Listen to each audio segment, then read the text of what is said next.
TBS 방송을 시청하는 시청자 여러분, 저희가 오늘 서울대학교를 왔습니다. 이 서울대학교 관악 캠퍼스에 농생명학과 그 건물동이 있습니다. 여기에 우리 한국도시농업주식회사 대표 농평 손용만 선생님이 와 계시는데 어떤 이유인지 말씀을 들어보겠습니다. 오늘 뭐 강의가 있으시다고요? 예. 오늘은 서울대학교 체육원 농업정책과정 강의를 하러 왔습니다. 강의를 하러 오신 거라고요? 예. 어떤 내용으로 강의를 하시나요? 강의는 이제 주로 대상은 농식품부 관련 공무원이라든지 공사 직원, 임직원들, 그리고 이제 농업 관련 CEO들을 대상으로 하는 도시 간척과 고용 창출이라는 제목으로다가 제가 오늘 한번 강의를 한번 해볼까 합니다. 그거 아주 핫한 아이템인데 도시농업과 고용 창출. 결국은 도시농업을 통해서 이 도시를 간척해가는 그러한 사업을 전개할 필요가 있다, 그런 말씀을 하실 것 같고, 그리고 도시농업이 그냥 시민운동으로 끝나는 게 아니라 청년 일자리를 창출하고 또 실버들의 일자리를 새롭게 창출하는 그러한 고용기회도 있다, 뭐 이런 컨셉이 아닌가요? 아이고, 이게 정확히 잘 맞추셨습니다. 그렇다면은 오늘 손용만 박사님이죠. 원래 우리 손 대표님은 농학 박사시잖아요. 그렇습니다. 그러니까 뭐 강사로서의 자격이 충분한데, 그다음에 이 강의를 들은 농업 정책 관련자들이 그러니까 새로운 인사이트가 있어서 고용 창출을 위한 또 도시농업과 연계된 뭔가를 발상을 할 수 있는 계기가 되지 않을까라는 기대가 있는데, 혹시 그걸 바라시는 건 아닌가요? 그러면 더욱 좋고요. 어쨌든 우리 손 대표님이 운영하시는 회사에서 하시는 것도 사실은 도시의 간척 사업을 하는 데 있어서는 아주 적정 아이템 아닙니까? 그렇죠. 그리고 요즘 그게 상당히 바람이 부는 것 같아요. 옥상에다가 대형 텃밭을 놓고 이 텃밭 상자에서 잎채소를 뜯어먹는 거. 이게 지금 상당히 확산되고 있는 것 같거든요. 아주 이게 즐거운 소식인 것 같습니다. 하나 더. 그거는 저는 이제 간척은 외부 간척이라고 그러고 실내 간척으로다가는 원 테이블 원 플라워와 연계한 그린 힐링 오피스를 제가 오늘 또 연결해서 고용까지도 한번 연결해 볼까 합니다. 그렇습니까? 그러면 그 과정을 저희 GBS가 한번 쭉 지켜보도록 하겠습니다. 감사합니다. 여러분 선배예요. 여기 몇 기시더라? 11기입니다. 11기 출신이신데 저분이 한국농어촌공사 잘 다니시다가 어느 날 갑자기 이 도시농업에 내가 선구자가 되어보겠다 이래가지고 뛰쳐나와가지고 그동안 좀 이렇게 여러 활동을 하면서 기반을 좀 이렇게 구축하는 데 시간이 좀 걸린 것 같아요. 그런데 어쨌든 요즘 보니까 정향각처로 불려다니면서 이제 사업을 키우고 있는 것 같아요. 굉장히 선구자적인 어떤 활동이고 또 정신이 굉장히 이 기업가 정신이 투철했던 분 같아요. 그래서 요즘 전부 다 공기업에 취직을 못해가지고 안달인데 그 공기업 부장까지 하시다가 차장까지 하시다가 탄탄대로 했는데 어느 날 갑자기 저한테 연락이 왔어요. 교수님, 이거 제가 갈 길이 하나 발견됐다고. 무슨 뭡니까? 이러니까 이 분야에 내가 한번 하겠다고. 그때 제가 본래 이게 이 공공 분야에 있던 사람이, 특히 월급 받고 공공 분야에 있던 사람이 새로 사업 시작해가지고 참 이거 어떻게 하시려고 그러나 하면서도 그걸 워낙에 뜻이 강하고 이래가지고 그냥 격려하는 방향을 열심히 해보시라고 했는데 아니 아니라 오늘날 이렇게 성장을 하시대요. 보니까. 그래서 얼마 전에 보니까 뭐 강남구청, 또 강남경찰서였나? 강남 수서경찰서. 수서경찰서 이런 공공기관에 이제 이런 보고를 하면서 이제 이 사업을 이렇게 본격화시키는 거예요. 아무튼 저 열정을 한번 보시고, 여러분들도 이런 것이 우리 생활과도 참 밀접한 관련이 있을 수 있다고 판단하시면 저분하고 같이 연락도 좀 하시면서 저 하면 좋을 것 같아요. 자, 우리 손용만 사장님이십니다. 반갑습니다. 한국도시농업 손용만 대표입니다. 여기 이렇게 오니까는 친정에 온 그런 푸근한 감이 이렇게 있습니다. 편안하게 강의를 할 테니까는 혹시 실수하는 게 있더라도 좀 더그렇게 이해해 주시기를 바라겠습니다. 최고농업정책과정 11기 2011년도에 수료를 했고요. 지금 하면 25기이신 것 같은데 대상은 앞으로 다 이제 농업 관련 정부 기관이라든지 또한 어떤 농업에 대한 관련된 CEO 이런 분들이 이제 농업 쪽으로 나가서 더 크게 승승장구를 할 수 있도록 그릇을 키워주는 하나의 그런 과정이라고 생각을 하시면 되겠습니다. 저는 이제 농어촌공사에 91년도에 입사를 해서 한 12년간은 이제 시설농업, 우리나라 최초의 유리온실, 광양 포스코 유리온실이죠.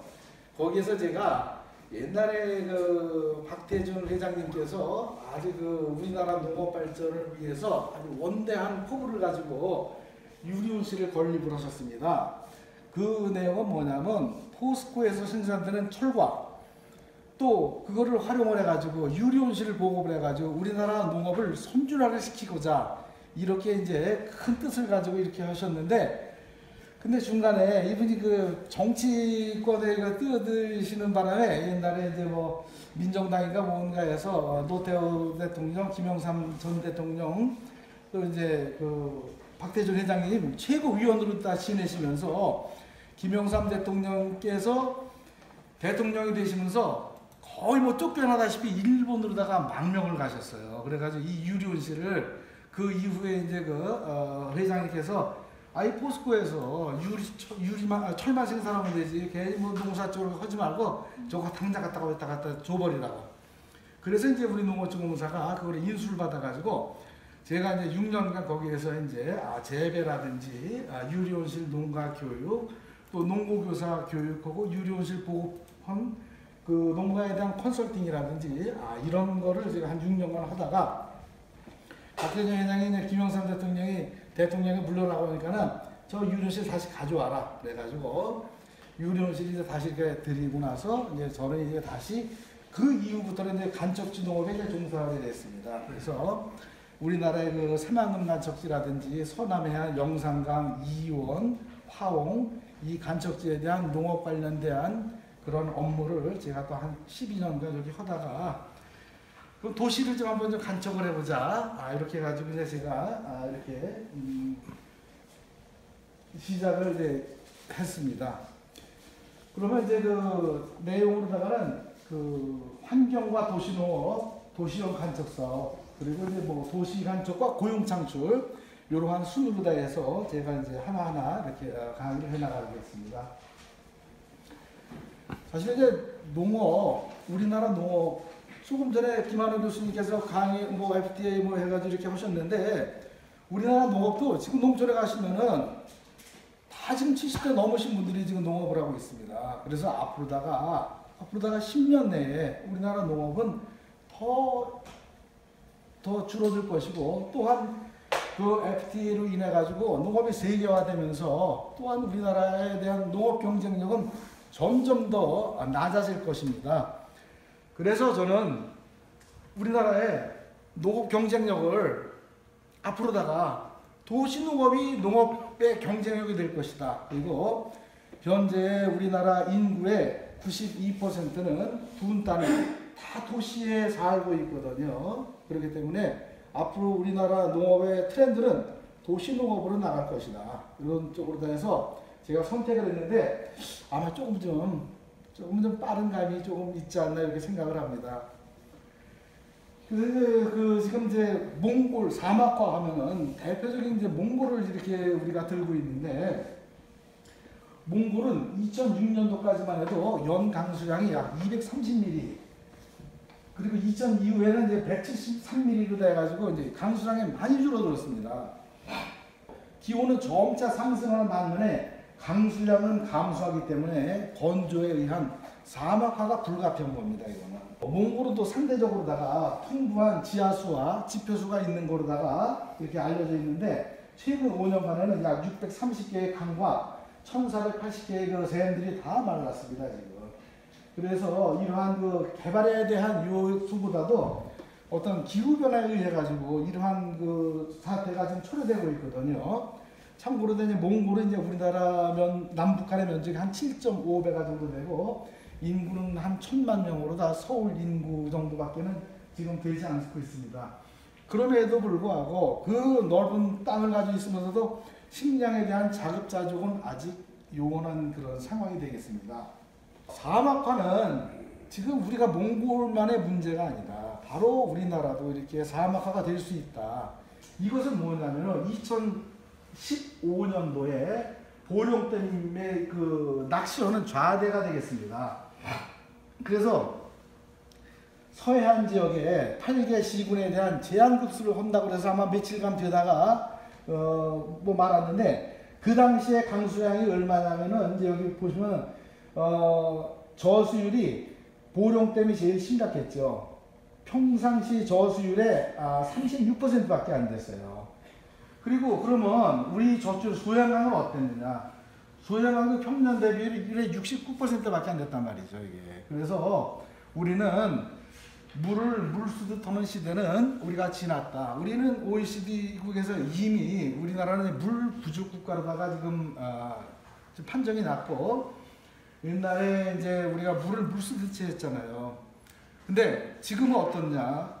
물값이 기름값보다도 더 비싸요. 옛날에 우리 선배님들께서 이란이나 저 사우디 갔다 오게 되면 그 나라는 이 기름값보다 더 비싸 뭐 이렇게 말씀을 하시고 그랬는데 이해가 안 갔습니다. 그런데 지금 보시면 얼마냐면 경유 1리터에 얼마냐면 1,200원입니다. 그렇지만 이제 이런 물 같은 경우 이런 거 휴게소에 가면은 800원에서 1,000원 받습니다. 그러면 거의 기름값에 1.5배 내지 2배가 물값이 된다는 얘기죠. 이게 도시농업이라는 것이 왜 이제 이렇게 발달이 될 수밖에 없느냐 하면은 인간의 그 기본 욕구가 되겠습니다. 그래서 자연을 찾아서 치유를 원하고 아그로 힐링이라든지 또 나아가서 조금 이제 연세가 되시게 되면은 어떤 귀농이라든지 귀촌 쪽에 관심이 많고 그리고 이제 유명 관광지라든지 펜션, 별장들은 대부분 다 좋은 경치에 있는 겁니다. 바로 이것은 인간의 기본 욕구이기 때문에 그런 겁니다. 그리고 이제 식물을 키우게 되면은 어떤 그 새집 증후군을 없애주죠.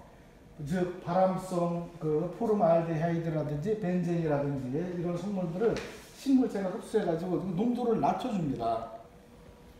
그리고 이제 벽면이라든지 이런 데 옥상에다 식물을 키우면 냉, 온, 열 효과가 있고 또 이제 그 빗물 저류 효과가 있습니다. 빗물 저류 효과라고 하면은 이제 지금 강남 같은 경우에 아마 최근 들어서 한 2년 정도, 2번 정도 물 피해를 빗물 피해를 봤는데 강남이 아주 이렇게 그 구릉지가 있고 높낮이가 심해요. 그런데다가 대부분 다 콘크리트 아스팔트에 둘러싸여 있기 때문에 비가 오게 되면 순식간에 비가 한쪽으로 다 낮은 쪽으로 몰리는 거죠. 그렇게 되면 낮은 쪽에서는 홍수를 면하지 못하는 겁니다. 그래서 우리가 이제 이런 옥상이라든지 이런 데다가 식물을 키우고 하게 되면 잠시 물을 저류할 수 있는 그런 기능을 갖고 또한 요즘 빗물 저장 해가지고 빗물 활용에 대한 그런 것이 많이 지금 이제 뜨고 있습니다. 그런데 빗물을 저장을 하더라도 실질적으로다가 식물에 활용하지 않고 재활용을 하기 위해 가지고는 그거를 정수하는 그 비용이 오히려 수돗물을 쓰는 그 비용보다 더 많이 들기 때문에 그래서 이런 부분에 대해서 이제 식물 쪽으로다가 활용을 하게 되면 그런 비용이 적게 들어가겠죠. 그리고 이제 식물의 향을 맡으면은 혈액 속에 그 돌아다니면서 그 기분이 좋아진다. 그래서 아로마 테라피 요법이라고 하는데 어쨌든 식물의 향이 좋습니다. 요거는 저도 잘 몰랐어요. 식물의 그 파장과 사람의 몸에서 나오는 파장이 부딪히면서 어떤 공명 현상에 의해 가지고 힐링 효과가 있답니다. 그리고 이제 우리나라에 지금 91%가 도시에 거주를 하고 있지만은 농업을 하고 싶어도 이게 땅이 없어요. 땅이 제한되어 있기 때문에 그렇기 때문에 우리는 도시를 지금 놀리고 있는 옥상이라든지 이런 거를 지금 우리가 활용을 하자는 그런 측면에서 이 강의를 이제 하고 있습니다.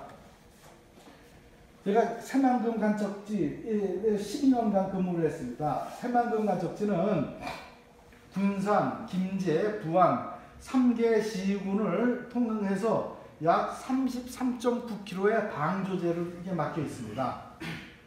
이것은 아마 세계 최대의 그 방조제로 해가지고 네덜란드의 주다치 방조제가 32km인가 그런 거로 다 알고 있는데, 그런데 이 방조제를 막기 위해 가지고 기간이 얼마나 걸렸냐면 20년이 걸렸어요. 20년 동안에. 그러면 돈은 얼마나 들어갔냐? 약 3조 9천억이 들어갔어요. 요거만 막는데. 근데 이제 기간이 20년 걸린 것은 순수한 공사 기간만 이제 그렇게 걸리지 않겠지만은 여러 가지 이제 환경단체와의 어떤 그 재판이라든지 이제 이런 부분에서 공사가 뭐 중단되고 이러한 부분에 대해서 이제 20년이 걸린 거고, 아마 그렇기 때문에 또 유실 등으로 인해 가지고 또 비용이 좀 많이 들어갔을 거라고 생각합니다. 그런데 여기 지금 여의도 면적이 요거 빨간 겁니다. 그러면 새만금 면적은 여의도 면적의 육지구, 바다구는 말고요, 육지구의 110배가 됩니다. 이게 여의도 면적에. 그런데 우리나라의 옥상은 얼마냐면은 그 서울을 비롯한 이제 7대 도시, 뭐 대구, 대전, 부산 이런데 약 5만 헥타가 되겠습니다. 5만 헥타는 얼마냐면 우리가 3조 9천억을 들이고 20년간 막은 새만금 간척지에 얼마냐면 약 1.7배 되는 면적, 여의도 면적의 110배 되는 면적이 거의 다 지금 방치 상태에 놀리고 있는 상태가 되죠. 물론 일부 지자체에서 도시녹화로다가 사업을 했지만 그 면적의 비율은 0.3% 미만이 되겠습니다. 그래서 저는 도시를 이렇게 방치되어 있는 땅을 우리가 좀 도시를 한번 간척을 해보자. 그래서 이제 여기에 매료가 돼가지고 이제 그 도시형 간척 사업이라는 용어를 제가 만들었습니다.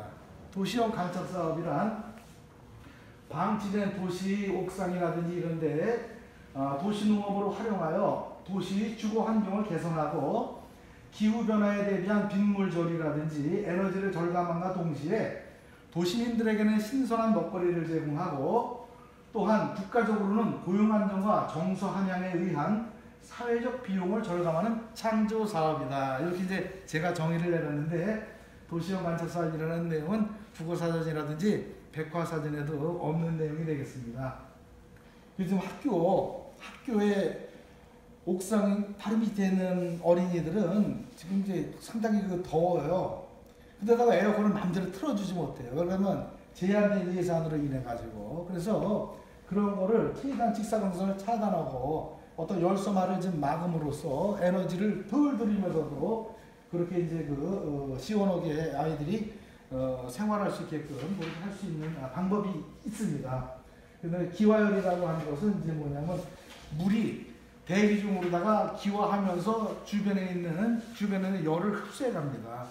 그것이 바로 1g 기화할 때마다 540칼로리를 흡수하기 때문에 이렇게 이제 천막을 쳐놓은 상태에서의 어떤 가만히 있는 거하고 식물체 나무 밑에서 있는 거하고의 그 상태하고는 천지 차이가 되겠습니다. 예를 들어서 천막은 그냥 그늘만 가리지만은 나무 밑에 있는 것은 기화열을 인해 가지고 주변의 온도를 빼앗아 가기 때문에 그만큼 에어컨을 약하게 틀어놓은 그러한 효과가 있기 때문인 것입니다. 여기까지는 이제 다 모든 분들이 도시농업을 하면서 다들 말씀을 하셔요.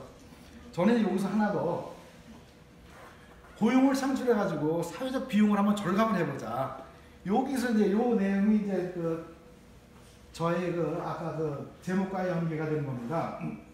그래서 도시녹화 및 로컬푸드와 연계해서 신규 고용도 창출하고 오히려 절감 범죄로부터의 사회적 비용도 절감을 한번 해보자. 요 내용이 되겠습니다. 보통 이제 토양 재배라고 하는 것은 그냥 소일 컬처입니다. 이렇게 소일 컬처고, 수경 재배라고 하는 것은 이제 뭐 작물이 필요로 하는 영양소를 적당한 농도로 물에 녹여가지고 토양 없이 양액만으로 재배하는 농법이다. 그래서 여기 이제 소일이 아니라 소일레스 컬처라고 하지요. 네. 제가 이제 수경 재배 이제 밴드도 하고 이제 이렇게 다른데 강의도 하고 그러는데 수경재배와 양액재배의 차이점이 뭡니까에 대해서 이제 이렇게 해가지고 아주 혼돈스러운 것 같아요. 이게. 그래서 저는 그냥 수경재배와 양액재배는 동의어로 보시면 됩니다. 그냥 똑같은 말로 이렇게 표현을 합니다. 그래서 뭐냐면 이게 원래 그 수경재배라고 하는 것은 순수한 이제 물을 가지고 이제 하는 건데 이제 이렇게 하다가 보니까는 조금 뭐 양분을 좀 넣으니까 잘 자라더라 해가지고 그래가지고 이제 여기다가 이제 양액을 비료물을 조금씩 첨가하면서 뭐 일본에는 뭐 예를 들어 뭐 야마자키라든지 원예 시험장이라든지 또 하나는 이제 뭐 PBG 양액이라든지 이런 조성법이 나오는데 요건 앞으로 혼동하지 마시고 그냥 두 개가 동의어다 이렇게 보시면 되겠습니다.